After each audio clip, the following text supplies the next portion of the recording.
उद्या गुढीपाडवा आहे। गुढीपाडवा म्हणजेच मराठी नववर्षाच्या पूर्वसंध्येला नागपूरमध्ये महिलांनी बाईक रॅली काढली। यावेळी पारंपरिक वेशभूषा धारण करत आणि नटून थटून महिला या रॅलीमध्ये सहभागी झाल्या। आग्याराम देवी मंदिर चौकातून निघालेली ही रॅली वेगवेगळ्या मार्गाने जात राम मंदिरपर्यंत गेली। यावेळी महिलांनी जय श्री रामच्या नावाचा जयघोष केला।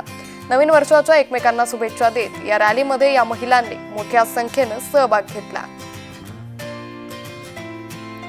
त्यामुळे नागपूरमध्ये पारंपरिक वेशभूषेत महिलांनी या बाईक रॅलीचं आयोजन केलं होतं। या दरम्यान महिलांनी जय श्रीरामच्या घोषणा देखील दिल्याचं पाहायला मिळालं। जय श्रीरामच्या घोषणांनी हा संपूर्ण परिसर दुमदुमून गेला। त्यामुळे नववर्षाच्या पूर्वसंध्येला महिलांकडून हा जल्लोष साजरा करण्यात आलेला आहे। त्यामुळे नागपूरमध्ये देखील आता गुढीपाडव्याचा उत्साह शिगेला पोहोचल्याचं पाहायला मिळतंय।